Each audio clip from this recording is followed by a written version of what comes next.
This is JR from Philly, and this is kind of related to this sort of dark money question you're talking about with Kavanaugh. You said something, Sam, a while back about Glenn Greenwald sort of slipping into like the slipstream of some right-wing type of character. And I'm wondering sort of, I was thinking about this with the Alex Jones thing. It's just like you guys sell supplements and you sell CBD and other things, but you don't make, have you ever made $800,000 a day?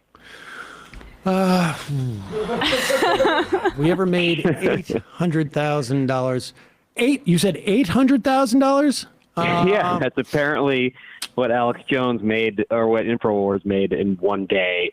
Well, I mean, to be fair, that was during CPAC, and certainly our revenue goes up during CPAC, and when like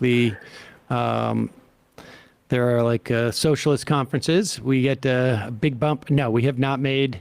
We have not made $800,000 in one day, and I will also we have not made $700,000 in one day. And I want to make it clear, we have not made. You don't have to keep on with this.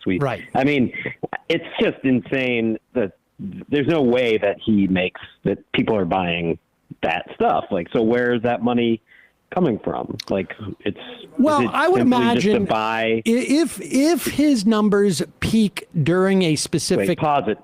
Sorry, I always wanted to do that too. Sorry, go ahead. Fair enough. But nice. If his numbers peak during a specific time, that would be a function, it seems to me, of like views.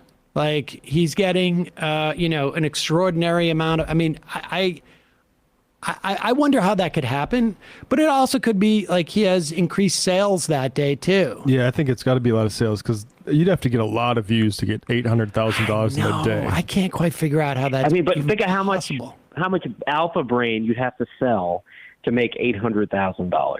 It's just not, or whatever he sells. No, but I mean, it's not possible. He's probably got on any given day, he's making money from probably 10 places. Right? His merch sales, his supplement sales, his native advertising, his non-native advertising. He's probably getting played from different platforms. You remember, he's also he's on a bunch of radio stations as well. I mean, so gets kind of advertising. I guess, yeah. It seems like an extraordinary amount of money to me. You said, sorry, go ahead. Like I can tell you that he makes over. In any given day, like 365 times more than we do in a day, I guess. I mean, that was like, but I don't know. I really don't know. Yeah, I guess the only thing I want to follow up with, it was just, you had said at one point about Greenwald in like the slipstream. Like there's obviously a lot of money coursing through the right wing, media sphere, and it just seems to me that a lot of it's a lot to imagine that it's all based on eyeballs. Well, but percentages remember of sales. I just think that there's a money laundering aspect to it. Pause it. Remember the context. I think my understanding is the 800,000 figure comes from like internal text messages where they're like, "Oh my God, guys, we made 800 grand today." And if that's the case, that means that there is like data, that the people working there have access to, and that suggests to me that this is not some type of like, I mean, first of all, it's a weird way to do the business where you would have it, to money launder, where you'd have one day that is a peak. It seems to me that if you really want to money launder, and I'm not suggesting people do this, but if you wanted to money launder, let's say through a show like ours, you would come in and you would buy a bunch of like the highest level memberships. And then you would contact me and say, meet me in the Fort Greene Park with a paper bag. And I want, 80% of that money back. And here's some receipts for a new computer that you bought or something like that. I don't know that. I just don't think you'd see that blip. So I don't know about that. Yeah, I guess I wouldn't make too much of the blip And I think there's money laundering. But anyway, and maybe someone else out there. Well, it seems like he has. We're going to talk about that in a second. So I appreciate the phone call. Hey, thanks for everything. You're welcome. Alex Jones, in the first of 3 defamation cases he has 2 more in addition to the one that was just ruled upon over the weekend. One is in Texas, where he is helped out by it being in Texas. But one is in Connecticut that doesn't have the same type of like tort caps. There are caps in a place like Texas. This case takes place where? Texas. This is in Texas, which is why the awards that he got will not be as big as the $45 million, I think, for the plaintiffs. I think they have some caps on punitive damages. But the real jeopardy for Jones, in addition to it coming in the next Texas case and the Connecticut case, which does not have such caps, is that Jones took out, like, what was it, $62 million? Is that what I said earlier? Yeah, from the ATM. He withdrew $62 million from, this is according to, where is this? This is according to this piece of the AP. Was that before or after he tried to declare bankruptcy as a way to Oddly enough, it was just before. Huh. Records show, this is Bernard Pettingill. He was one of the experts that the plaintiffs brought in to show his value. Said records show that Jones withdrew $62 million for himself in 2021. I'm not going to judge who amongst us has not gone out. Find yourself strapped for cash. You go, maybe you take out a little bit more than you want at the ATM. Yeah. How do you even withdraw that much? Can I see a teller, please? Like, you have to withdraw to another account, I assume.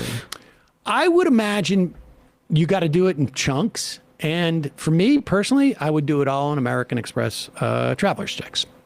Okay. I am joking. Yeah, I mean. Or just like gift cards. Can I have that?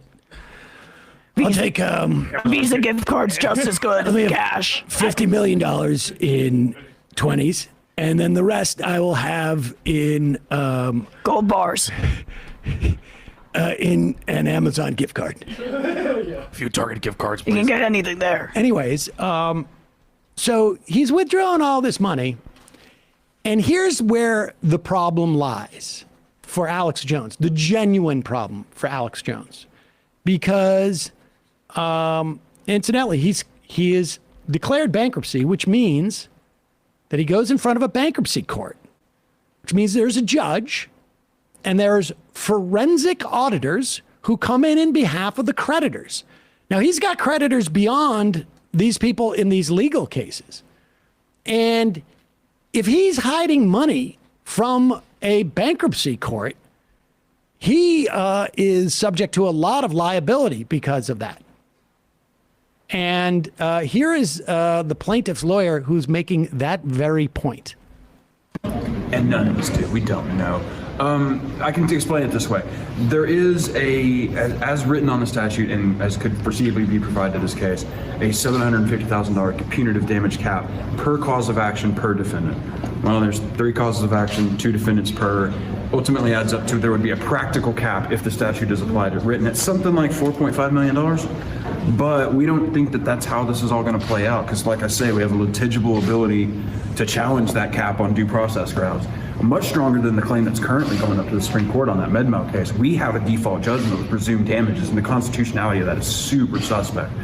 But the important part of that is we're not going to be spending 2 years going up to the Texas Supreme Court or whatever. Nobody's going to waste their money doing that. We're going to this bankruptcy court. And those claims are going to have to get valued and resolved in that bankruptcy estate. And when we have a litigible basis to potentially wrap this case up for years and then ultimately collect our entire punitive damage argument, yeah, there's going to be a resolution made onto what these claims are valued at. And that's also going to have to take into account what the Lafferty claims are valued at, and the Posner claims are valued at, and the Fontaine claims are valued at. And that is why I've been saying that what this is heading towards is there's going to be a large set of plaintiffs who are going to be dividing up the corpse of InfoWars in the bankruptcy estate. And over the course of that process, that could get very, very dangerous for Mr. Jones because there is going to be a new level of financial scrutiny. And if, some lawyer like me can basically find out that he's hiding the keys to the candy store, pull it out in front of him on the stand. I can only imagine what federal receiver's going to do. So yeah, it's going to get interesting from here on out. It's going to get really interesting, that's for sure. Okay, so let me just translate what he's saying there. So he's saying that there is in Texas a statutory cap on punitive damages that he calculated to be at $4.5 million. And he said instead of fighting that cap on its face, they're going to go to bankruptcy court where the bankruptcy court could rule that that cap is not applicable in this instance. This is a bankruptcy proceeding. And that cap is just not applicable. I'm not exactly sure how that works statutorily in Texas or how that would be computed, because this is probably, I would imagine, because of the nature of InfoWars, maybe a federal bankruptcy court. I mean, because he's talking about a federal receiver. The federal receiver is the one who's out there who's representing the creditors. The creditors will be all of the people who have claims against Jones after all the cases, but also, the dude who owned like the server farm where InfoWars was, or the guy who delivered the water to the offices, or whatever it is, maybe the landlord. I mean, we don't know. But this federal receiver, again, like I say, comes in as a basically forensic auditor and is going to tear through all of the machinations. And unless Alex Jones was incredibly savvy, like beyond savvy, in the way that he hid all this money, he could be in big trouble. It is fascinating. He has a variety of different LLCs. It's not just InfoWars. He has reportedly just mini companies all over the place, and that's usually a way to hide some money in addition to whatever he's withdrawing. Like, it shouldn't be too hard to dig deep to see some financial improprieties independent of, as it relates to this lawsuit.